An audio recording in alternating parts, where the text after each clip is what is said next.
Hello, everyone. Thank you so much for tuning into Natalie Levin Astrology for August 5th. It's Wednesday, 2020, and my name is Natalie Levin, and I am so happy to be with you. Thank you so much. If you want to know how these astrological energies are working with your chart personally, I invite you to reach out to me and we can talk about setting up a session. It can be very helpful to know how these energies are hitting my chart personally, and I wonder how that would feel for you. Um, I am, today is 2 days after the full moon in Aquarius. I'm looking behind I'm recording this on a phone. I'm not at my usual place, so I hope you can hear me okay. I'm looking at a computer screen behind the phone, and I also want to acknowledge that we just had, for me, a whopper of a full moon in Aquarius on the 3rd of August. And a lot of astrologers are saying, oh, this is really, like, that was an apex full moon of 2020. I don't know about you, but I have been feeling really, really intensely in my inner world. And Aquarius energy asks us to detach. It asks us to be a little, take a step back from our feelings and be more, um, like more of the observer. The thing is, with that ask comes so much stuff in the heavens and on earth that is inviting enormous emotions. So it's really quite a big ask that I feel I'm being asked by the all of the multiverses and 5 billion dimensions to hold space for the fact that there's incredible warring energy in the heavens and therefore in our internal worlds, in interpersonal relationships. The warring energy is Mars is at 20 degrees of Aries, and Mars really loves being in Aries. It's his favorite sign, but he's very, very feisty, to put it mildly. So we have Mars in Aries. He is talking loudly to Jupiter in Capricorn, and Jupiter is making everything bigger. He's also talking loudly to Saturn in Capricorn, and Saturn is structures and the way things work, and Pluto's there too, which is destruction and death. So I feel like there's an explosive energy around things, that the way systems are, the way structures are going. It's like this is where it's being exploded. Either we are exploding it or beings that we don't know exist. I mean, anything is possible at this point. If anyone tell Rick Levine, who's another astrologer whom I love, says that if anyone tells you that they know what's going on right now, um, don't believe them. They don't. They don't actually know. No one actually knows what's happening because there's so much confusion. Neptune is in Pisces, and Neptune in Pisces is confusion and fog, and Neptune in Pisces is talking to all of these planets that I'm talking about.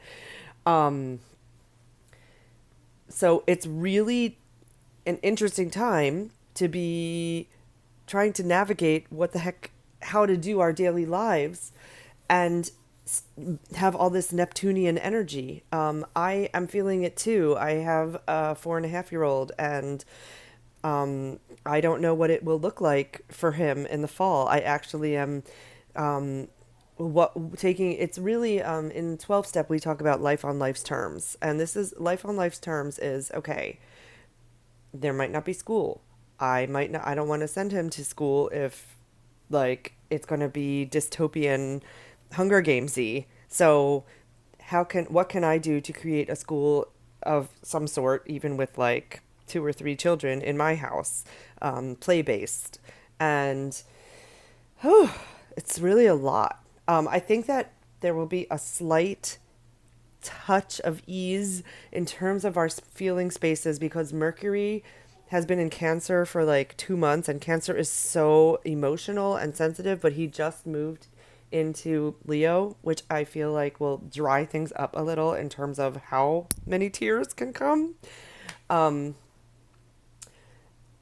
And at the same time, right now, Venus is cojoined with.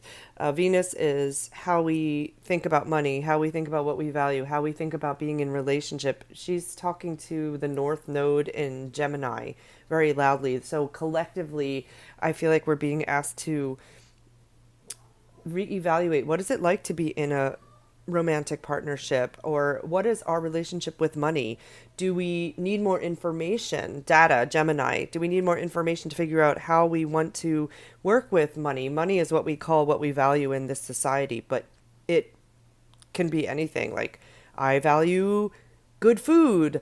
I value time alone. What is my relationship with that? Can I get more information, data, Gemini, to figure out how to create more of it for myself? I don't know. It might not be possible with these transits right now. Um, these astrological transits are transits that none of us have ever experienced in our lifetimes. So if you're feeling really weird and displaced and like you have no idea what the heck is going on with explosions around the world, and not knowing what, if you happen to have children that you are caring for, what you're going to do with them in the fall. You can hear them, the children bursting right now in my house. You are not alone, and I'm with you. And today, the moon is in Pisces. The moon is our feeling space. So you might be feeling, Pisces can tend towards depression, it can tend towards addiction. So I would say to be mindful of addictive tendencies that you might have. Like Neptune in Pisces can be drowning your sorrows in a martini, or 20, using drugs or food or sex, whatever is your poison, to really numb out. Um, and simply, I would invite you to notice if that's happening for you, and maybe like if it starts to happen too much in these days, like today and tomorrow, and maybe the little bit of the day after, maybe you can reach out to someone and say, "Wow, I'm feeling like I want to just check out," and that might help to put a pause on how much you put into your beautiful body temple. I mean, we are still incarnate. We are spirits having a physical experience in this lifetime. And we still have to do our daily lives. It's, if we want to stay, I think I have to do my daily life in order to just like keep going. So I wonder what it's like to be in your skin.